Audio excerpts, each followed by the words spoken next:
태초의 인간 아담과 하와라고 성경에 기록이 되어 있습니다. 아담이라고 하는 말이 직역해서 인간이라는 뜻이에요. 하와, 생명이라는 뜻입니다. 그러니까 인간에게 하나님께서 생명을 주셨다라고 이렇게 표현할 수도 있습니다. 그러니까 남자에게 여자를 주셨다라고 이렇게 성경에는 그렇게 표현되어 있지만 인간에게 생명을 주셨다라고도 우리가 해석할 수 있습니다. 하나님께서 단순히 아담에게 생명을 훅 불어넣어 주셔가지고 그 생기가 속에서 도는 것, 그것으로서 아담에게 가치가 있게 하신 것이 아니라 하와를 만들어서 데려다 주심으로 말미암아서 아담이 진짜로 가치를 발휘할 수 있게 되었어요. 단순한 물체는 혼자 둬도 상관이 없습니다. 고차원적일수록 그 대화할 대상이 필요합니다. 그가 가진 그 고차원적인 생각들, 이것에 대해서 같이 반응해주고 거기에 평가해주고 뜻을 나눠줄 그 대상이 필요한 거죠. 하나님께서 그래서 아담에게 하와를 만들어서 주셨어요. 아담 그 이상의 존재를 만들어다 주셨죠. 그래서 아담이 있는데 살 중에 살이요 뼈 중에 뼈다, 그렇게 반응했던 겁니다. 하나님께서 아담에게 주신 최고의 선물은 하와예요. 단 한 번 주신 가장 최고의 선물이 누구냐? 그게 하와입니다. 하나님께서는 단 한 사람만 주셨습니다. 이는 내 살 중에 살이요 뼈 중에 뼈라 라고 표현을 했는데, 나의 살 중에서 가장 좋은 것을 골라서, 나의 뼈 중에서 가장 좋은 것을 골라서 만든 존재, 그러니까 나보다 하와가 더 뛰어난 존재다라고 한 뜻입니다. 베드로전서에가 뭐라고 되냐면, 남편들아 아내는 더 연약한 그릇으로 와서 더 귀히 여기라 하신 그런 말씀이 있어요.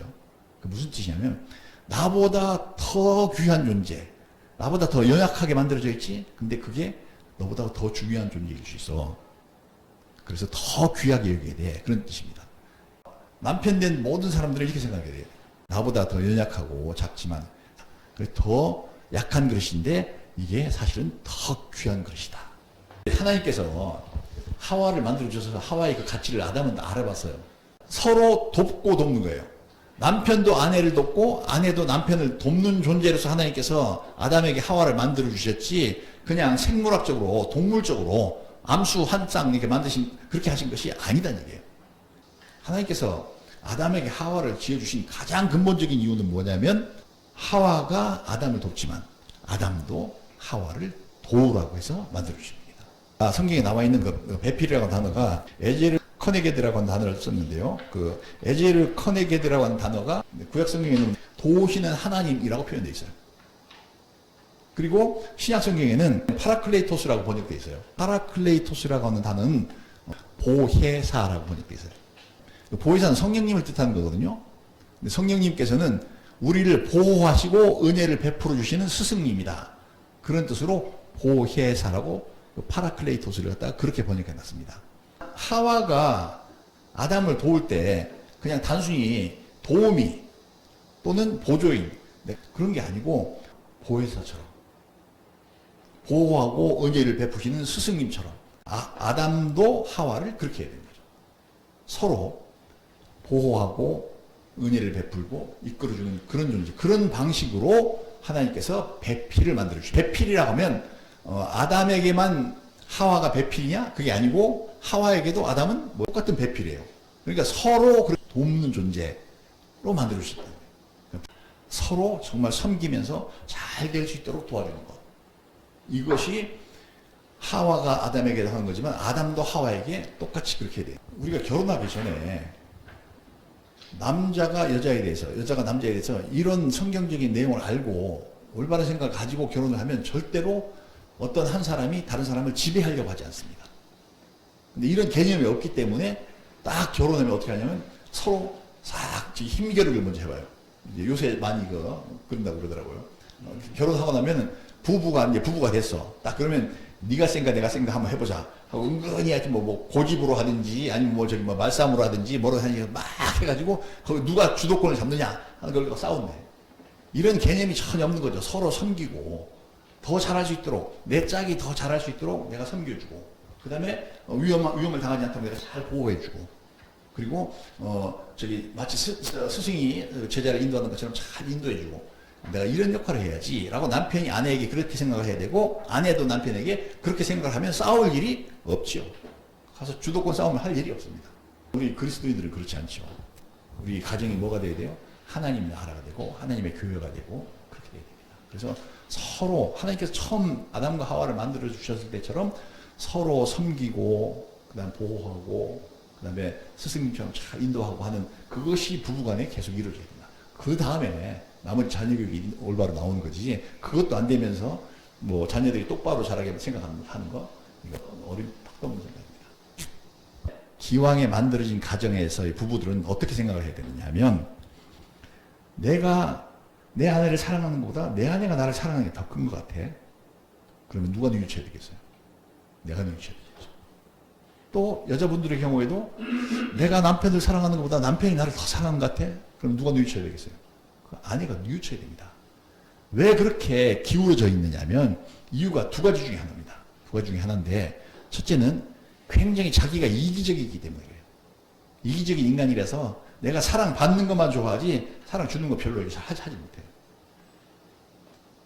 그리고 또 한 가지는 정신적으로 굉장히 미숙해서 그렇습니다. 잘하지 못해가지고. 그러니까 참아주고 사랑해주고 하는 그 사람이 큰 사람이지, 당연히 넌 날 사랑해야지 이렇게 하면서 그 사랑만 받기만 하고 있는 그 인간은요, 아직까지 정신적으로 굉장히 미숙한 인간이에요.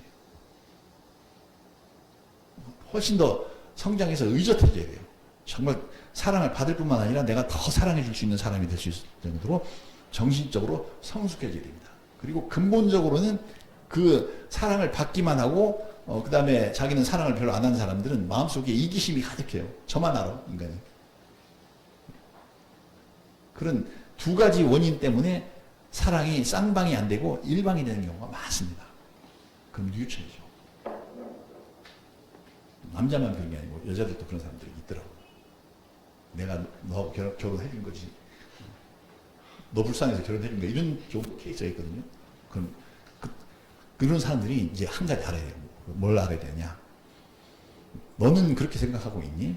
그런데 하나님께서 니네 둘의 결혼을 갖다가 허락해 주셨잖아. 너는 얘를 사랑하지 않지만 얘는 너를 사랑하는 마음이 있었어. 하나님께서 그거 인정하시고 너희 결혼을 해서 하나의 부부가 되게 해주셨어. 그러면 너는 알아야 돼. 지금까지 네 가정이 그렇게 유지되고 또 지금까지 네가 여러 가지 복을 받는 게, 네가 복을 받고 살고 있는 것이 너 때문이 아니라 쟤 때문이야. 제가 너를 사랑하기 때문에 그런 거야. 너는 지금 다시 너를 사랑하는 네 배필의 그 마음을 알아주고 그가 얼마나 소중한 존재인지 너 알아야 돼. 너 때문에가 아니라 걔 때문에 너 복 받고 사는 것이거든. 이거를 깨달아야 돼. 나를 꾸준히 사랑하고 끊임없이 내 일평생에 내 옆에서 정말 꽃을 들고 내 옆에 서 있고 하는 그 사람이 얼마나 소중한 사람인지. 그 사람이 딴 사람보다 키가 좀 작고 그래서 멸시하는 경우도 있습니다. 얼굴이 좀 못생겼어? 그래서 멸시하는 경우도 있어요. 똑똑하지 못해? 그래서 멸시하는 경우도 있어요. 그런데 똑똑하지 못해도 얼굴이 좀 못생겼어도 좀 체구가 좀 빈약해도 그래도 네 옆에 와서 일평생 꽃 들고 너 사랑한다고 서 있는 거 얼마나 귀한 거냐. 너. 그 가치를 못 알아보는 네가 얼마나 유치한 존재냐. 너 정신 좀 차려. 그러지 않으면 너 복 받지 못해. 네가 그 사람의 가치를 알아주지 못하는 한에 있어서 너는 제대로 하나님의 은혜와 사랑을 받을 수가 없어. 그래서 자기 아내나 자기 남편을 진정으로 사랑하지 못하는 자는 뉘우쳐야 돼. 회개해야 돼. 네가 땅에서 살아가는 동안에 복 받는 게 너 때문이 아니고 끊임없이 너를 사랑해서 네 옆에 와서 이렇게 꽃 들고 어떻게든지 네 마음을 좋게 해서 기쁘게 해주려고 하는 네 배필 때문에 네가 복 받고 있는 거야. 이거 알아야 돼. 오늘 얘기는 아주 간단하죠.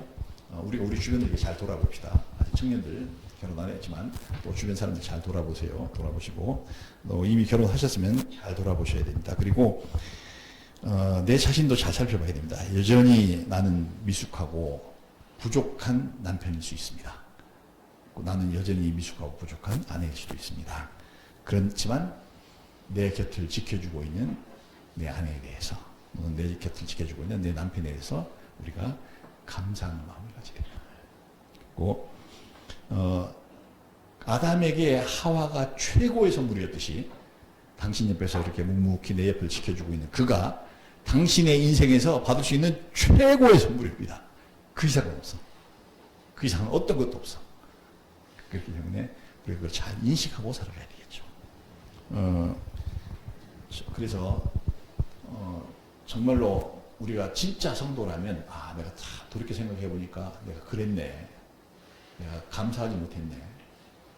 내 옆에 최고의 선물이 와 있는데 내가 그 최고의 선물을 못 알아봤네. 이렇게 한다면 옛날에 우리가 서로 싸우고 미워하고 그랬지 지금 돌이켜 보니까 그것도 사랑이었었어. 한 가사가 그 중에 포함되어 있습니다. 그래서 이 노래를 갖다가 가사 한 번씩 불러줘야 돼요. 이렇게. 그리고 당신의 웨딩 드레스는 정말 아름다웠소. 우리가 미워한 지난 날도 이제와 생각하니 사랑이었소. 당신의 웨딩. 우리 청년들도 나중에 짝을 만나게 되면 우리가 연애할 때 가끔 다투기도 하고 삐지기도 하고 그랬었지. 근데 그것도 정말 잘 알고 보니까 내 마음속에서 너를 향해서 나간 진실한 사랑이었었어.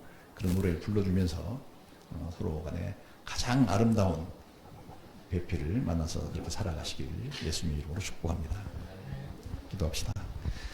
하나님, 우리에게 수많은 복을 주셨고 우리가 기뻐하고 행복해하는 가장 좋은 것들을 주셨는데 우리가 하나님 말씀에 눈을 뜨지 못해서 그 가치를 알아보지 못했습니다.